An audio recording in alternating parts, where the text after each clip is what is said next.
Well, hello, Ian Anderson Gray here for episode 167 of the Confident Live Marketing Show. In today's episode, we're asking the question, why live video? And I've got a special guest on today. Let's bring in Grace onto the show. Hello, Grace. How are you doing? Hello, Ian. How are you? I'm honored doing to be really on the show well with you today. Good. Yeah, it's great to be. It took a while for us to. Do we have a delay in our audio? Should I restart or something? I think everything's okay. Although something was playing in the background, which didn't help. So that might be, I think it was me. Was that coming through? Maybe it was. I can hear you well. I just don't want to. Oh, Jeff is listening on his walk because I told him to. Oh, there you go. Jeff, thank you. We force our listeners and viewers to watch. Yeah. So thank you, Jeff. That's how we have so many viewers, because we force them to. We pay them money or we blackmail them or something. That's how I get most of my friends, Ian, actually. Well, indeed. So it's kind of funny, Grace, because this show could have been about so many different things. And maybe we'll talk about that in a bit, because when we start recording for the podcast, because it was so funny. I wanted to have you on the show. And then we think, well, what are we going to talk about? And there were so many different angles that we could talk about because, we've known each other for a while. So let us know where are you dialing in from today? I am in Dallas, Texas, in my home office. We're just talking about our home setup studios and will we ever be done doing them, right? It's a dreary day outside. So I had to adjust all my other lights. But that's where I am. I'm in Dallas. Well, that is a great place to be. One of these days, I will get over to Texas. We've got somebody watching on Facebook. We can't see who you are, unfortunately, but you're saying, hey, y'all. And if you want us to see who you are, all you need to do is go to confident.live/show my name. That's confident.live/show my name, and allow us to, allow Facebook to send us that information. Well, I think, Grace, because I don't want you to say nothing more really, because I want it to be on the podcast, and I haven't pressed record on the podcast machine, as Jeff says. But we're gonna do that right now. So are you ready, Grace? I am ready. You were born ready. I am born ready. Kind of. Let's do it.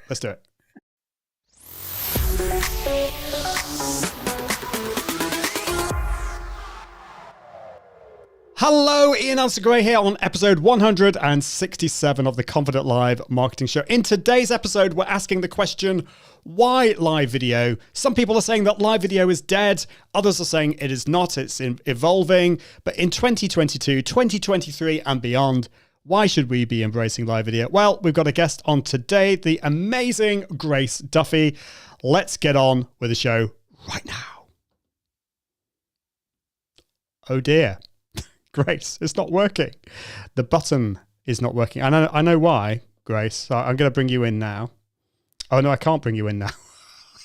Okay, I'm going to carry on talking while we wait for Dropbox. Dropbox has just made an update, and they're now... there's a problem with Dropbox on Macs. So it means that all the files are being stored in the cloud, and then they take about a minute to download.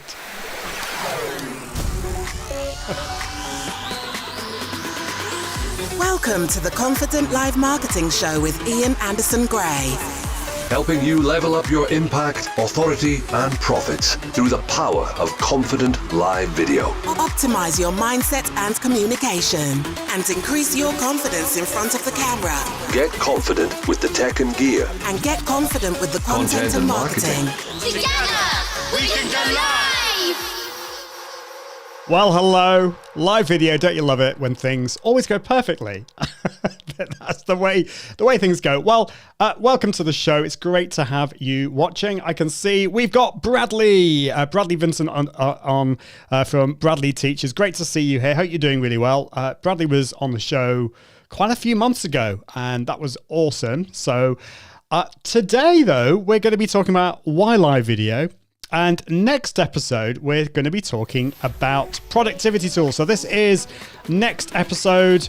So it's Tuesday if you're watching live, or next Friday if you're listening to the podcast. And I'm going to be showing my top productivity tools. I can't wait to share that with you. Well, if everything goes a little bit dodgy today, it's probably because I've been away for a week and a bit, but also because, well, I'm going to blame Dropbox for being dodgy today. But enough of that. It is time to bring in my special guest today, who is the fabulous Grace Duffy, who is the video content manager at Restream, where she oversees their live shows and growth of their YouTube channel. She is also the co-host and producer of Social Media News Live, a weekly live show and podcast that keeps you up to date on what's happening in the world of social media. Grace, welcome to the show. Hey, thank you. It's great to have you here. It is a scientific principle that when you've got two live streaming experts online on the same show, things will go wrong, just to see how we handle it. So yeah, exactly. Good test. We passed. Well, just about. Yeah, this is the thing. And actually, it's kind of quite good. I've been doing live video for years and years and years. I'm seen as an expert in the field, but it doesn't matter how long you've done it. It still goes wrong. And I would never want people to think that, like, the more you do it, you reach perfection, because that's not what live video is about. No, it is not. It's about being real, being authentic, and being raw, and being in our spare bedrooms with our lights and our cameras and whatever else. Exactly. Well, Bradley is in watching live. Unfortunately, we still can't see your name, but I don't know, Facebook is being dodgy. But saying live video, it keeps you on your toes. So it definitely does.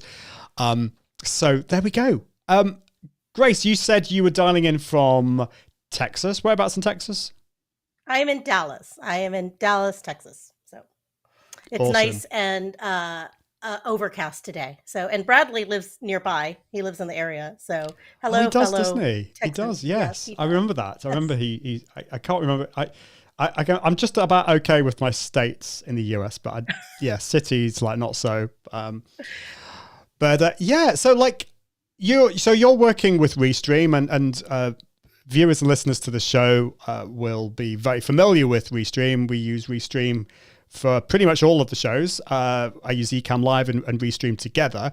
How did you get into what you're doing? I'd love to know. I know a little bit about your background, but I'd love to, can you kind of like tell us a little bit of a potted history of how you got into what you're doing today? Yeah, completely against my will, Ian. Yeah. This is what we do. Yeah, completely against my will. So I, prior to Restream, I was at Social Media Examiner, and I was their news person. So I would gather all the news, and then of course Michael Stelzner had his news show, and I was writing this article for their blog about all the weekly news, and then it just was like, well, why don't we do that together? So I started producing the live show, and then eventually over time he was just like, well, he went on to do other things. He launched, he had his other show, he had other projects, and he's like, well, we really need a host. And he brought on he had a bunch of like co-hosts. And so at that point, like Eric Fisher took over, and Eric Fisher needed a co-host. And they're like, Grace, you should do it. And I said, I don't want to. And they said, well, you should. And Eric will deny this, but he was just like, well, it's kind of your job now, so you need to do it. So I strapped myself in, got these headphones that are hardwired into the computer so that I don't get up and wander off, and a chair with solid arms, and I just pressed live and started doing it. So, but the thing is, like, I'd already been producing the show for a while, so I already had an idea of the cadence, how to, Eric and I, of course, got along so well. So, and then eventually like Jeff C took over. And so now Jeff C and I have our own show. And after I left Social Media Examiner, I started working for Restream as their live video person and, or live video, like producer, co-host, manager. I don't know. You work for a tech startup, like your title doesn't even matter. You're just like, is there a spill in the laundry room or the kitchen? Like, you should go clean it up. Like titles don't even, I think in this industry, you're just used to doing everything, or you have that expectation of doing everything. So that was kind of the way that I guess, stumbled my way into my life in front of the camera. And I still feel weird about it to this day. Well, I love what you say there, and you used the word stumbled, because I think so many of us have stumbled into this. I was very much the reluctant live video guy. It sounds like you were reluctant as well. You said you were reluctant, but I was. You've embraced it very much now. It's easier presumably than it was, but it's still something. Do you still feel nervous doing it? I think unless you are a complete sociopath, you get a little nervous before you go live, I think, Oh, maybe that's not fair to say. But like, I think everyone gets a little nervous. Like, I had dreams last night about doing the show that I woke up, I was like, oh, I'm done with the show. And I was like, no, it's still in 5 hours. It's funny, isn't it? Like, I have this feeling that I'm both excited. Like, I was genuinely excited to chatting with you on this show. But I also had this kind of feeling of, it sounds really bad to admit this, but almost like a slight feeling of trepidation, because it's been like a week and a half since my last show. I was worried about things going wrong and all this kind of stuff. And then of course, like, as soon as I press go live, and like at the moment, I'm thoroughly enjoying this and chatting to you, and everything's great, despite things going wrong. So like, it is weird what goes on in our heads. A lot of it is it's the whole mindset side of things, isn't it? Yeah, it really is. And then of course my thing, as you well know, is that I prepare and I prepare and I prepare. And I think that's the producer in me, is like, I always have like detailed run of shows, and just, and even though I do that, like, they still go off the walls, and it's okay, because so that's how I deal with it, is I just prepare, create runs of shows, research endlessly. And I think you can get caught up doing that. But once you go live, it's just like, this is happening. We're just having a conversation. And I did not actually feel nervous about talking to you, because, we're such good friends. So this just feels like a conversation, which is the beauty of live video, because this really is. We've got our lovely people in the chat. We've got all our friends supporting us. And then I'm just here with you. So, Yeah, I think that, and I would always say, like, if you're getting started with live video, don't try and do like it solo, because from a tech point of view, maybe it's slightly easier doing a solo show, but it just feels a lot. Yeah, I don't know. It feels a lot less natural just talking to yourself. Although some people love talking to themselves. I'm just going to bring in, though, I love this from Jeff, saying, "What are you talking about? Grace and my show is always perfect." Not. Oh my God. Were you there when he was yeah. in a hotel? Jeff was in a hotel. Oh, I have to tell this story because I love it. So Jeff was traveling, and we'd been spending weeks like preparing for this. We lined up the guests and everything, and he had this wonderful setup. He shared it on Instagram, and the minute we go live, the hotel, out of Jeff's control, started jackhammering outside his 12th floor window as we were doing the show, and it did not stop the whole time. Oh, that's hilarious. Well, I think we've all got stories like that. I think, was it Amanda Robinson was on my show, and the first time Amanda was on the show, I had a power cut, and then the second time it was the internet went down. So, and it was Amanda each time. So these things happen. These things happen to us. Chad E. Peterson is in the house, so we're in for some trouble here. But he says, God, "I flipping love that teal wall." So there you go. You got a fan. I have a fan. You have a fan. And Chad also says, "We will be passing through Dallas late morning or lunchtime tomorrow." So Dallas is the place to be. It is and Jeff is, I don't know what you're talking about here. He says, "I know a couple of sociopaths who do live video." Yeah. I don't know who you were talking about there. I also have Chad. Like, this is like something I don't really want to share here. I also have dreams about Ian more often than is probably healthy. Moving on swiftly. That was awkward. Yeah, thanks, Chad. Last time I'm going to be highlighting your comments. So we've known each other for years and years and years. And I always like to ask the guests who I do know where we first met. And I know it was social media marketing world, but I think you can remember more. Yeah, it was more specific than that. It was on an aircraft carrier. I forgot what it's called, but we used to have that opening night party on that aircraft carrier. And I remember meeting you there, and I met Jeff and I met Elisa Meredith at the same time. And there was some random photo of us somewhere on Facebook where we could not have looked more disinterested in one another, but I'm sure both of us were just nervous. It's just like, it's so funny. And I was just like, oh, I wish we'd looked at the cameras. Anyway, so it was just that moment. But I do remember the first one of the first things I asked you, because I was really impressed with you. I was so like, oh my gosh, it's like Ian Anderson Gray. And I remember asking you about, because remember, I was behind the scenes at this point. I wasn't in front of camera. I wasn't like, I didn't have my own blogs or I did at some point, but like, I remember asking you how you felt about people asking you questions and challenging you on things you were saying. And you're just kind of like, I don't know what you're talking about. Like, I guess that's just part of it. And I was like, oh, I remember that being like, I was so nervous about like being asked something that I didn't know the answer to. And now here I am. And that's what I do for a living is like, I don't know. Like, Isn't that funny? I don't remember that conversation, but I do remember like chatting to you on the US. I think it's the US Midway. Is that right? yes, the Midway. Yeah, Yes. Midway, and I really miss that. I just loved that so much. Being that party there, and I think that photo probably showed us we were so like engrossed in a deep conversation that we're probably scowling at each other because we were concentrating so hard. So I think that was probably part of it. But yeah, that was fun. I just remember that asking you about like how you felt about being put on the spot. And then here we are doing this. Yeah, no, it's a funny one, isn't it? Because I think I love questions, and I think when people ask you a question that makes you think, I think that's great. But it's how people ask the question. Sometimes people can ask you it in quite an aggressive way, and that's not. I don't think that's helpful. I don't think any of us like that. But I think questions that make you think and make you challenge things are good. Like the question we're asking today, why live video? You could ask that in different ways, couldn't you? You could that could be quite a positive thing. But I also want to frame it in a way that answers people's fears and problems, because a lot of people, well, I wouldn't say a lot of people, but some people are saying, well, is live video going away? Is this something we should be thinking about anymore? So that's what we're going to be talking about.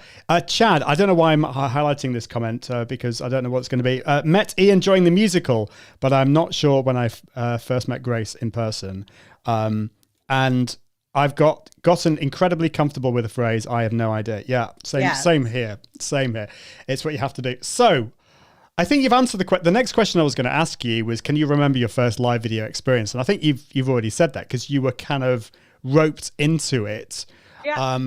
So I don't think we need to go on to that, but I want to ask you the question, isn't live video dead? You know, what would you say to people who are saying, well, live video isn't what it used to be? You know, if you go back 2 or 3 years ago,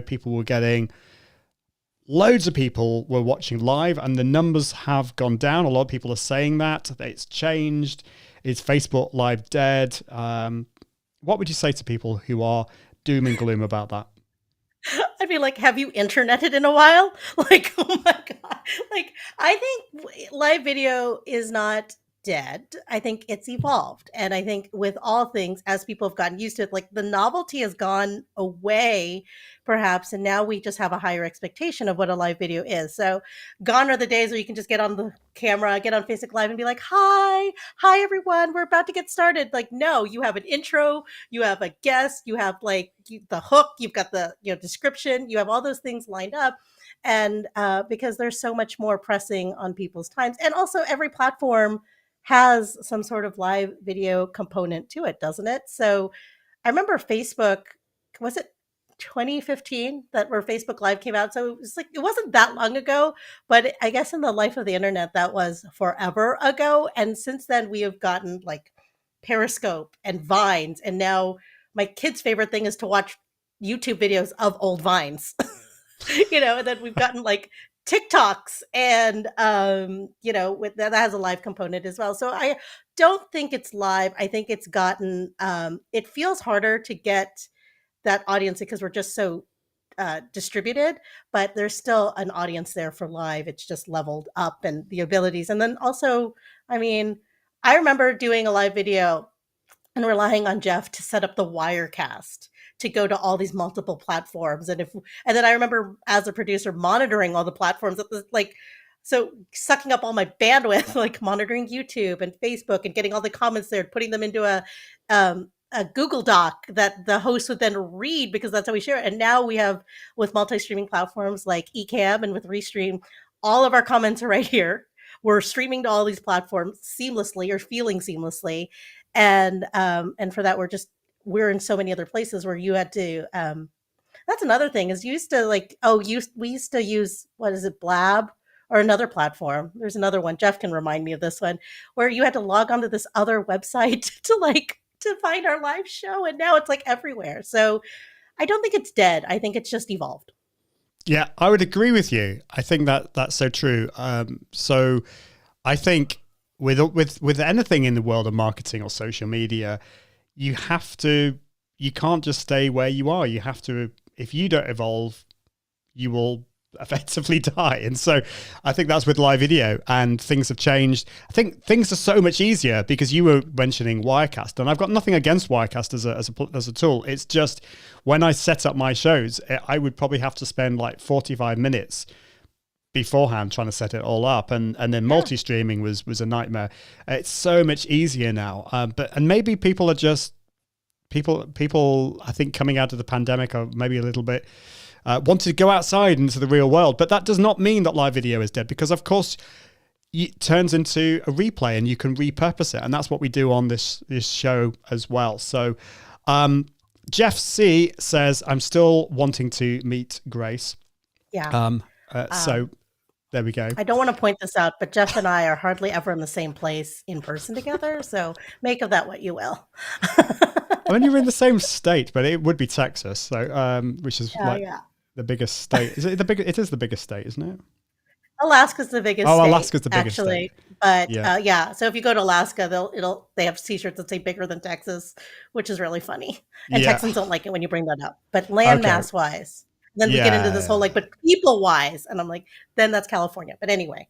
Sorry. Let's move on. Chad is asking, is that, so podcast listeners will not know what we're talking about here, but behind Grace is a metal figure. So is that a metal figure made to look like a balloon animal? Because it is fabulous. Yes, that is a metal animal that is meant to look like the Jeff Koons sculpture of the balloon animal, right? So this is not an original. I found it at like Nordstrom Rack, Chad, if you would like to find one of yourself of your own. Awesome. No, I love that. I love that. And Chad also says, let's make an evolution of live streaming video together with our friends. That sounds great. Awesome. Yeah. So, okay. Well, I think we've answered the question that live video is not dead. It's evolved. So like, why should we be embracing live video now? In 2022, 2023, whenever we're listening or watching to this, why should we be embracing that? Because I hear this from so many people that live video, they see it as attractive and they kind of understand some of the whys, but it's just so hard, Grace. Like I feel scared. Is it worth the effort? Whereas I could just produce a blog, I could produce a YouTube video. Why do I have to go live? Well, I would love to put this back onto your audience here. And while I'm answering the question from my point of view, I'd love to hear what they like about live video. So if you could drop in the comments what you love what is it about live video? Because here you are watching us live. What do you love about it? What do you like about it? And Facebook user here says it's in the interaction. If you know and you know. Yes, of course. Because right now I'm talking to Facebook user. I'm sorry Facebook is being dreadful and not letting us know who you are. I'm sure I'll find out who you are, but afterwards. But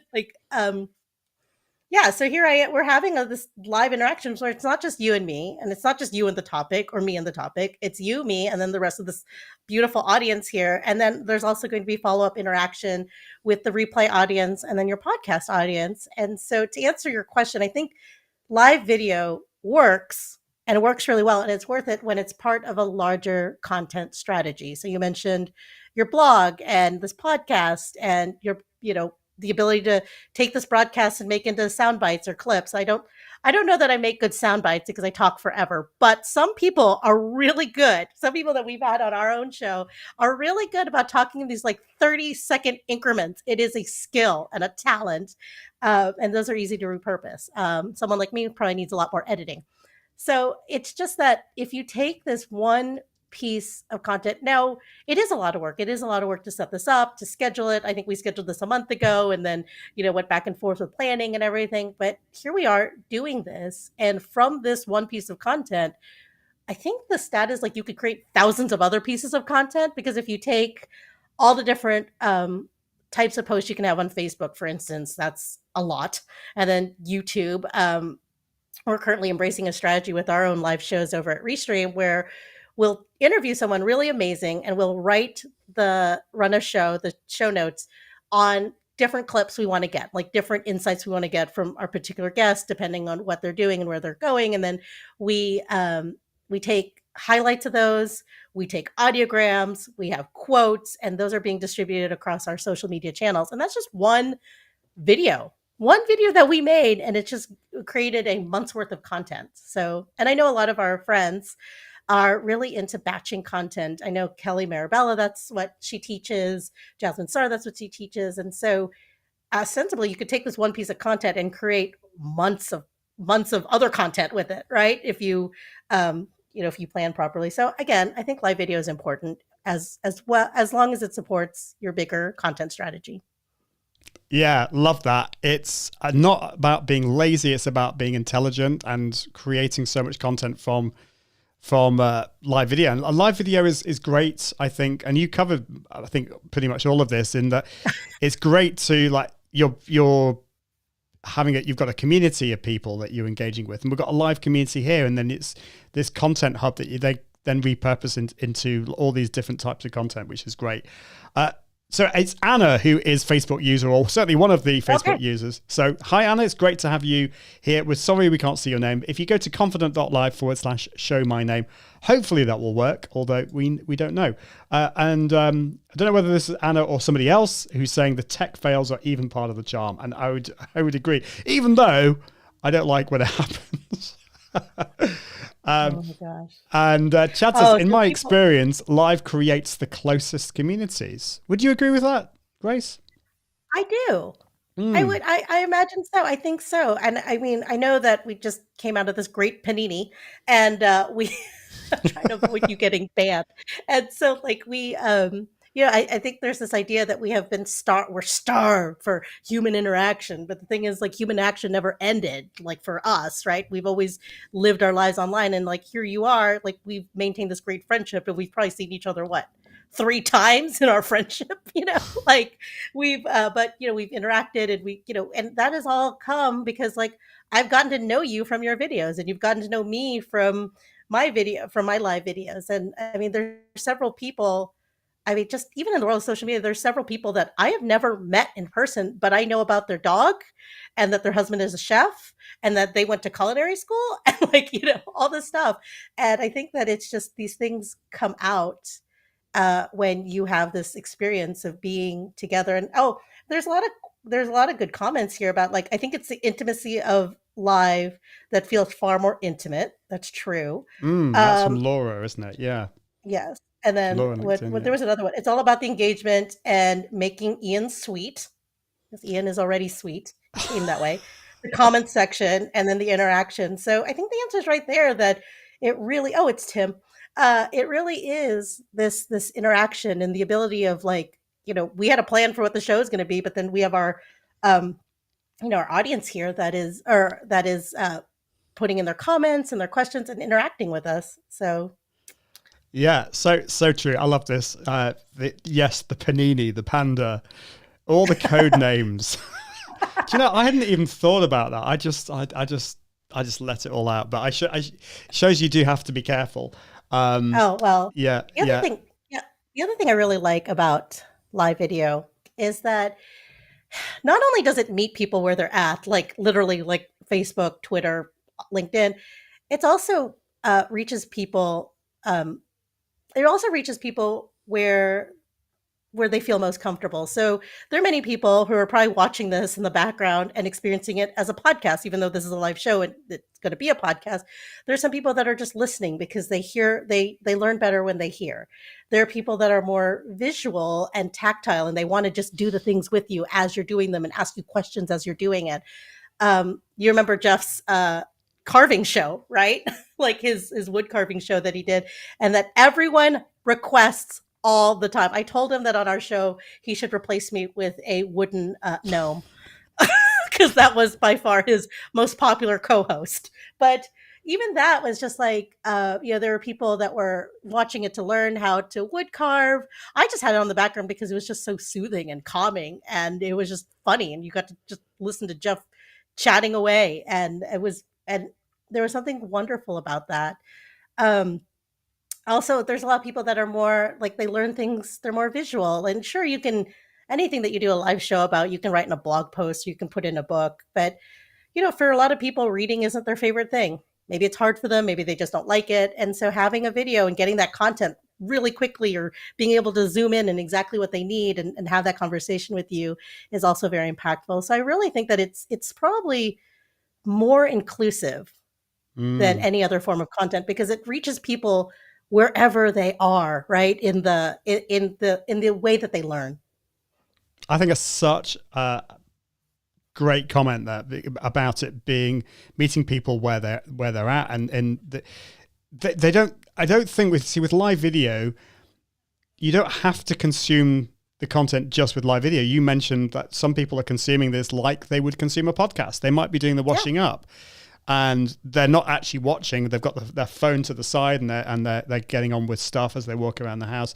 And it's actually interesting. I was talking to my wife about that, and she really likes she's really been getting into audiobooks. And then I talked to her about podcasts. And then I said, well, you can like watch a YouTube video or watch a live video and not actually have to watch it. You can get on with other stuff at the same time. And if you repurpose this into a podcast, then it can be a podcast, and obviously you can repurpose this into a blog post. And I think I haven't been able to do any major like big research on this, but I'm pretty sure that my podcast listeners, and if you're listening to the podcast, I'd love to know from you. Do you also watch this? Do you kind of like flit between the two? Because I think a lot of people do, because sometimes you want to re-listen to it on a podcast. You might be driving, but sometimes you want to actually get involved with the show and ask questions and be there live and be part of the community. Do you think that's the case? I mean, in your experience? Yeah, I think so. And it's really fun. Because as you're talking about that, I found this podcast that's about celebrity novels, or celebrity biographies, right? And it's these two young women, and they analyze celebrity biographies, people by like Jessica Simpson and like Matthew McConaughey, like the biographies or autobiographies they've been writing. And I discovered them because of a live TikTok they did, where they were just talking about little clips from the books they read. And so it just drove me into their podcast. And they also have a YouTube channel. And I just got really sucked into their world because I just happened to catch them on TikTok, right? I happened to catch their video, and it drew me into this other thing that they were doing. And I don't really know if like they work with the publishers or what it is, but it's just an entertaining show about something seemingly frivolous, but yet the most important thing in my life, apparently. These celebrity weird, biographies. It's weird, isn't it? But you. This is the other thing that you said. I mean, we've only seen each other in person 3 or possibly 4 times. I mean, it was. I think we first met in 2015 or 2016. So it's been a few times. But like we know each other. You'd think that we wouldn't know each other very well, but we're like through live video, through our chats on Zoom and other things. We know each other really well, and I think you can get to know people really well from live video, because this is like, and I want to bring in Laura's comment here, watching on LinkedIn. Thank you for your comments, Laura. People are far more forgiving when it's live too. It feels like a snapshot of the real creator, not the curated version. That's far more engaging. And I think that's so true, Laura, because, so many of us have this awful flaw, and it's called perfectionism. We're trying to create perfect stuff that actually, I don't think people want perfect. And live video has 2 big advantages. First of all, it means that as a perfectionist, you have to come to the conclusion that live video is not about being perfect. So you actually just get on and create the stuff. And also the person watching actually gets more of the real person, flaws and all. Would you agree with that, Grace? Oh, absolutely. It's really hard to hide. As I was preparing for our interview today, I was talking to my husband about what he likes about live video, and he was telling me he's in gaming and he used to be in film, and he's always just like, I love watching it for like the things that might slip out, right? So when he's like an actor in a Marvel movie, like, you want to watch the live interviews because they might let something slip about like the next movie. And I was like, I don't know that necessarily happens in my world. Like I might slip and say something about Restream, right? But so there's that kind of audience that wants to like catch those slip ups and catch those things live, So, but I think that it's Chad puts it's perfectly imperfect, right? It's that candor, that spontaneity, that you never know what someone's going to say, you never know what's going to come out, or, So I think that that's what people like about it, or some people like about it. Yeah, I mean, not everyone likes live video, and that's fine. But once you've created live video, you can repurpose it into a podcast or into a blog or whatever it is. And so I think it's like no excuse. So like, what should our strategy be? So I think we've given some like really good reasons. I think you've given some like amazing reasons about why we should be embracing live video. But as we move on, you talked about live video having evolved, and would you agree, first of all, that it's not enough anymore just to turn up, press go live, and then finish it, and that's it? I mean, things have evolved. So what should we be thinking about as we move forwards?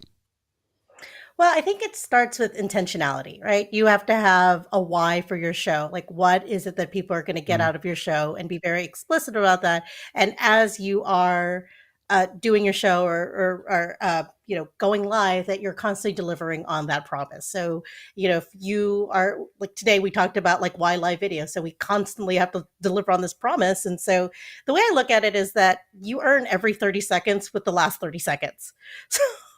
So you have to continue to like, cater to that audience, can cater to their needs, cater to what it is that you want to share, what it is that they're going to get out of it. And when you center your audience or your intended audience over yourself, I think it makes for a more meaningful live video experience that people are going to keep coming back for. So as you continue to, I know we talk about this a lot about serving community, but I think it really comes down to even those minor details as you're planning your show of like, what questions do people really have about this? What do they want to know? What do I want them to get out of this? And then I think I'm pretty transparent about this. When we invite someone on our show, Social Media News Live, it's usually because I want to learn something. So it's like we had Liz Wilcox on about email marketing copywriting, and that's something that I really wanted to work on. And so it ended up being this really fruitful show, because not only was I, we were highlighting her and being generous, wanting to be generous to our audience about highlighting what they want, but it was also because like she had something valuable and I was into it. Yeah, I think that's absolutely fine. I think it's having your reasons, knowing why you want to embrace live video. And I also love what you said about it's being about your audience. Your audience have to come first. And this is why mindset is so important, because to begin with, I think we have to get ourselves out the way, don't we? Because we're trying to be perfect. We're worried about our background and our lighting not being good enough. We were laughing about that before we started recording. I'm constantly thinking about, I need to improve that.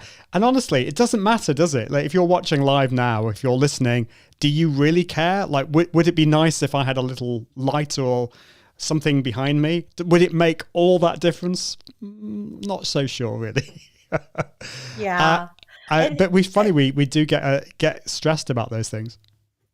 Well, it's the things we can control to level set the things we can't control, like the tech issues or the book of faces shutting us down because we besmirched their name. So yes. Let's not use that word on the show. But so what are your reasons for going live, Grace? I'd be really interested. I've just got my planning documents up here. So listen to how organized I am, and I've got in here what my reasons are and all this kind of stuff. And I'll share those. I want to hear your reasons. I want to hear your reasons first. What are your reasons? Because you've been doing this way longer than I have. Tell me what your reasons are. Well, so I've got what I've got here. I've got my themes. So these are the themes of the show. So the first one is camera confidence, mindset, and presentation. The second is tech and gear. confidence, and the third one's content marketing confidence. And my promise to my audience, so let's see how good I've been on this one. This is going to be quite scary. Challenging, encouraging, and practical tips on how to level up your impact, authority, and profits through the power of live video. This will be a holistic approach. And my aim is for this to be a fun but no fluff podcast, and we'll be avoiding pseudoscience and woo-woo stuff and give you practical tips on how to break down the barriers of a lack of confidence in front of the camera. But anyway, let's go on to my reasons. So why am I launching this show? Number one, brand awareness. So that's for me as a Confident Live video expert to promote my products. This is, by the way, not in any particular order here. The next one is to build relationships with guests and sponsors. And I've not written in there, but it's kind of like reminds me of what you said. Also to learn stuff so I can pick people's brains for free. And to use to repurpose to YouTube, Facebook Live, blog posts. And so it's the whole repurposing side of things. So that's what I've got written down there. And I just also, before we go on to you, Grace, I'd love to know what you think about this. Facebook user says, responsible repurposing. And I think that's really important. So, because I want to know more about responsible repurposing. Yeah, I want to know about that. Responsible recycling or something like responsible energy usage. Yeah, I'm kind of interested to know. I mean, I have my views on that because I think it's so easy just to do it really quick and nasty. So just like, I don't know, just like, let's take a quick snippet out there and post it everywhere. I think you have to put a bit more thought into it. I think I try and go back and, like, for example, in today's show, I know already, Grace, that you've said some things that are absolutely fantastic, and I want to just take those out and post those on Instagram and Twitter and stuff like that. In fact, I've got a button on my Stream Deck, which I've forgotten to use today, which I can click, and it allows me then to create a timestamp that will remind me for later, and I've forgotten to do that today. But anyway, so I think, responsible repurposing. How about you, Grace? What's your why? What are your reasons? I am a naturally curious person. I'm a data gatherer and an input gatherer, and it's probably not a surprise how I ended up being a news producer because it's that endless gathering and getting the information. But mostly, like, I love talking to other people. I love getting their ideas, and I think when I engage with other people, you and I were talking about this prior to the show about being an external processor. That's someone who, you have your ideas in your head, but they have to come out, right? And it's only when you talk to someone else about it or you engage with that idea in a conversation form and some sort of dialogue that it really comes into fruition. And that's very much what I am like. I think that ideas come to my head, but it's not until I talk about them with someone else or I hear their input on it that it really crystallizes, that it really goes out there. So for me, it's about that, that interaction, the human interaction and connecting people and connecting ideas. And I've always been drawn to that idea of using technology to connect ideas to bigger things, right? To, know whether that is, this might be woo-woo. This might be too woo-woo, but like, and I'll have to leave the show. Good thing I just press the off button. But, it's that thing that connects you to the rest of the world, and that idea that you can, one, have two ideas in your brain at the same time, two contradictory ideas. And so although you might not agree or you might not see it the same way, that those two things can exist in the same universe, and many other things can exist in the same universe. And I love those ideas and that openness. And I think the more that we connect and talk to each other and be real with one another, the better it is for all of. I was like, I feel like we should be singing Kumbaya and holding hands across the camera, Ian, because I've just gone woo woo on you. But to me, it's just about that bigger. You're doing the show on Confidence Live, but I think it's about a bigger connection. It's about relating these big ideas, but in a small scale. That's not woo woo at all. So like, I think it's. I agree with you. I'm a very curious person as well, and I love getting kind of all deep and thinking about these things. And I do believe in that connectivity side of things too. That it does connect us all. I don't think that's woo-woo. If you start to talk about, the universe and things like that. Maybe that's getting a bit woo woo, but I think that's so true, and I love that part of live video. So I'm just laughing at what Jeff's. This is the problem when you get your friends commenting. I do irresponsible repurposing. No, he really you don't, does. Jeff. He's putting himself down. And Laura says, "Oh, I want to see your planning doc template." Yeah, I can share that. I think somebody says, "I don't know who this is." Ian is a lovely human. I don't know why I'm laughing at that. I shouldn't. It's a nice comment. It is. And you're a lovely human. And so you all have leveled up audio and so forth, so you know you are ready. So yes, great. So yeah, let's see if I can share I haven't actually prepared this. I should have prepared this ahead of time, but let's see if this is going to be on screen. There you go. That's a little bit. So I have talked about this on the show before, but what I always recommend that people do is that they have just put a planning document together. And Grace, I think you'll be impressed because I know you are ultra organized. I'm not. So just to say, I'm not usually that organized, but this document that I'm showing on the screen, and by the way, if you're listening to the podcast, don't worry, I will just quickly go through it now. This changed everything for me. This has allowed me to be consistent and have a podcast every single Friday since May 2019. Without this document, I wouldn't have done that because I give up easily. So I've got a summary of what the show's about. I've got the audience, who I think my audience is, and I probably need to update this because, by the way, this is flexible. I think and Grace, would you agree that your reasons why is flexible? It will change over time, do you think? The reasons why I go live or the reasons why I do it? Yeah, I think so. It depends. No, I think that ultimately, like I am a naturally curious person, but I also think that you should evolve and pay attention to where the conversation is going and, or where the bigger conversation, not the immediate conversation, is going. So yeah, I guess you should evolve. You should be open to change. And I think that there is a certain personality type that likes the rigidity and the assurance, and you have to let a little bit of it go wild. You have to let a little bit of your show go wild, I think. That's so true. There's a really cool kids book. I don't know if you've heard of it, called Mr. Tiger Goes Wild. And it's about, I'll have to find it, but basically it's Mr. Tiger lives in this really rigid city, and there are these conformities. They all have to wear suits and they have to do everything very properly.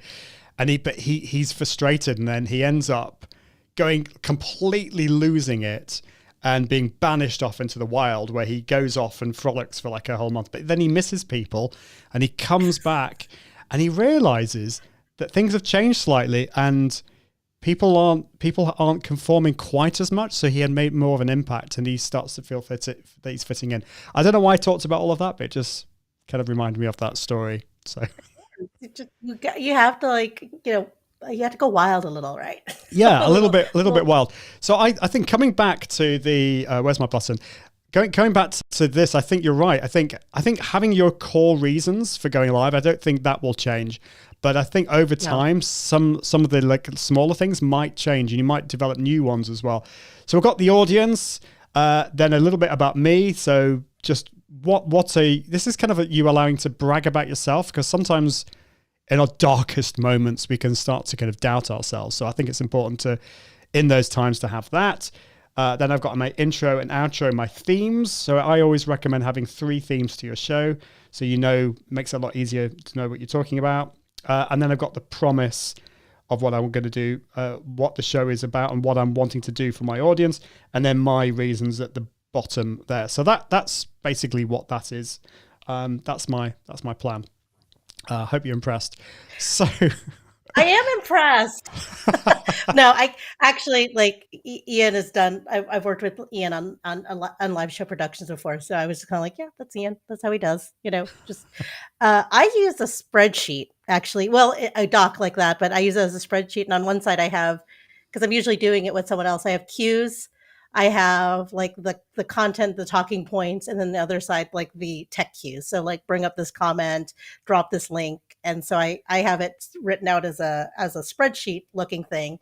And then at the top is, when we're doing videos, the hook, the description, the audience, and then I do all the SEO planning. So the title, the description, and I run that through, some tools to just make sure that it ranks well. And then then our tags and our key links, and just make sure that we're hitting that. But for the most part, the emphasis is always on the talking points, keeping it on schedule. And I don't think I would do a show without that. I think that is, but I interviewed someone the other day that was like, I don't want to know any of that. Just get me on camera.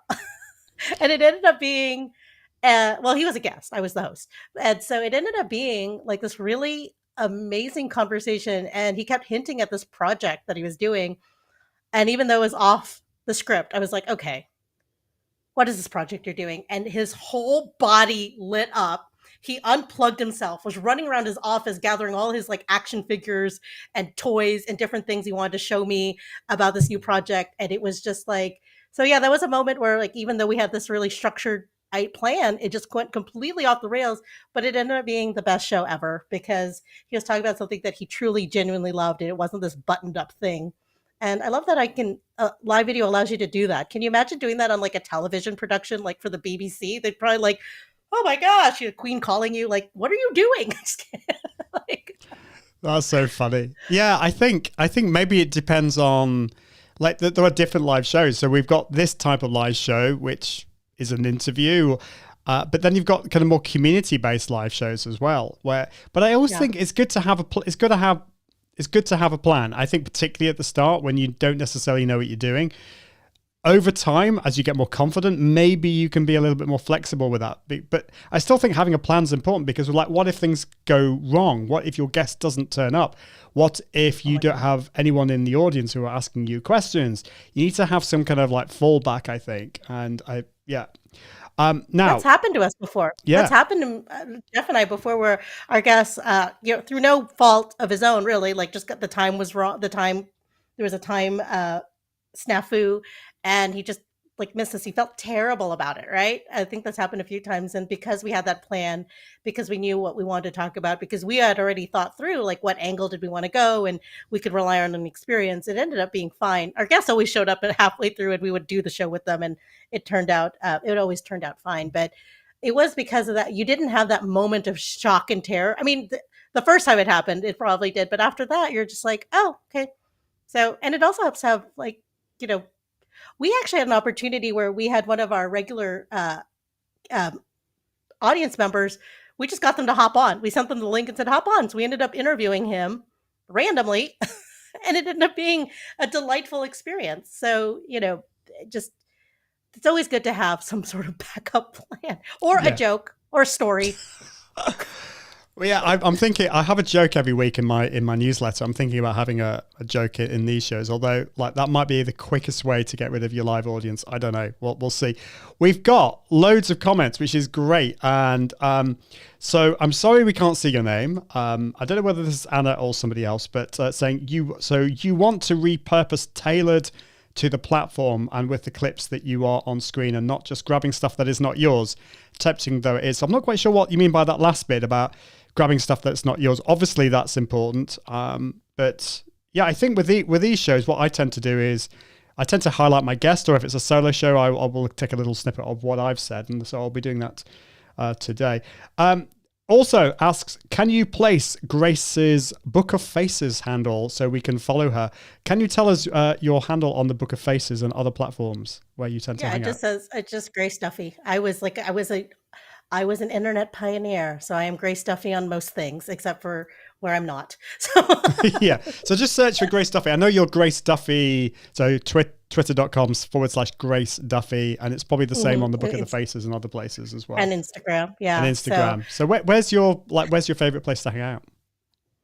Well, I'm going to have to say YouTube, because that's my job, right?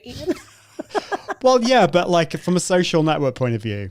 I think from a social point of view, it depends on what I'm doing. So I love consuming content on TikTok. I love I like the humor there. I like the culture there. I like that there's all these different, they call it the side of TikTok, right? Like, so, my children, they're teenagers, and then my husband, we're all on it. We don't have this, none of us have the same platform because of all of our different varying interests. So I like that that's a unique space. most of my friends are still on Facebook and active on there, so that's where I end up spending the most time actually socializing and catching up with people. Ian, you always write such thoughtful Facebook posts, and I think I commented this the other day, how you always write such thought-provoking things that I always have to come back to, like, after I've thought about it for a little while, you know? So I love that. And then, of course, for my day job, it's focused on growing the YouTube channel, so I do spend a lot of time and working for a live streaming platform. I spend a lot of time looking at live shows, the cadence, what works and what doesn't. So I spend a lot of time there for work. And then, of course, there's LinkedIn, which is just a fascinating place, I think, because people there are so buttoned up and it's like the humble brag. And it's such a fun little place there over there. So I'm trying to get more into LinkedIn and making that part of my regular thing. But so yeah, I've got all my different places for whatever mood I'm in. Yeah. And then of course, Instagram is where I do most of my shopping. No, actually Pinterest is where I do most of my shopping. Come to touch. So there you go. Like pick a platform. You're going to have to get me into TikTok. I can't get into But TikTok. you were on it. You do content on it. You were creating those videos and everything. I kind of have. I've not been doing that for a while, but maybe I will. We'll talk about that another time. So anyway, and in Ian we trust, apparently, somebody's saying, woo-woo moments are real. Relationships can form easily on live streams because we are connected. Yeah, totally true. Can't tell you how many times I'm thinking of someone and they show up on a live stream. And I think that's true. So thank you for that. Yeah, nice document idea, Ian. Some do a run of shows. So I've also got a run of shows. So that document, just to let you know, that's the kind of overall document for the show as a whole, not individual episodes. Whereas today's episode, my run of show is this document. I need to improve this, but I've got the blurb. And then this is kind of my run of show, which today is a little bit disorganized. I've just got my little questions there. Normally it's a little bit more organized, but flexibility is a must on live streaming. I would agree. What else have we got here? So I've got a question here. How do you guys capture feedback in real time so you can show visual results on screen? So I'm not sure. I would have to know more about that, like what feedback is, so in real time. So yeah. So it depends what you mean by that. Yeah, as Grace was saying, because there are different ways. What I tend to just look at the comments, so I can ask questions. We can get like a good idea just by looking at the comments. But there are tools out there that allow you to do different things. There's I think it's FETV is one that I've been playing around with, and you can embed that on the screen and it can give you live meters. It will actually look at your comments. So I could say, do you prefer bananas or apples? And it will then poll all the comments and then we'll show it live on screen, which is pretty cool. I don't know whether that's what you mean. And of course with Facebook, you've got Facebook polls as well, which can embed that on the screen. I've not really played around with it. there are a lot of tools. I know that Ecamm does a good job of like being able to integrate some of those things. So like online polling, so you can get a temperature read on what your audience is. I usually just use comments, right? So we have a topic and then and I think people understand like, the culture. They're not just going to ask you some random question, or we get very few random out of the box questions. But for the most part, we on the show that I do with Jeff, we prioritize our audience questions over our own. So we'll come up with, some guiding questions of where we want to go with the conversation. But then for the most part, we let our audience take the lead of what they want to know, because that's what we're doing. That's who we're doing the show for. So I guess that's another way that we can capture feedback in real time, is just with the comments and the chats. Very true. And I think it depends on how big your show is and how produced it is. Like for bigger shows where you have a huge number of people watching live, you could get an assistant to go in and post kind of questions or thoughts in a Google document, and you can look at that or post them on the screen. Or there's loads of ways of doing it. I love this from Laura. Bananas. But I took that question too literally.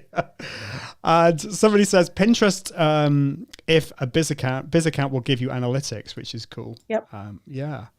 I gotta give a shout out to Pinterest. So yeah, that's if I'm doing something or needing to get something, I go to Pinterest. So yeah, definitely. Well, we've run out of time, Grace. I can't believe it. We're gonna have to get you back on the show. It's simple as that.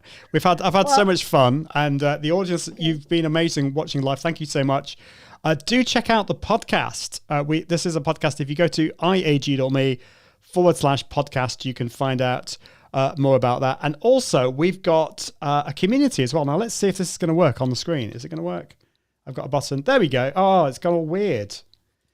That's just typical, Confident isn't it? Live. It should community. be confident.live/community, but it's moved, gone to Helvetica font. Is this your community on Volley, or is It this is on Volley, but I'm just going to change it. Hold on. Let's just talk amongst yourselves while I change the font. If you guys have not checked out Volley, it is VOLLEY,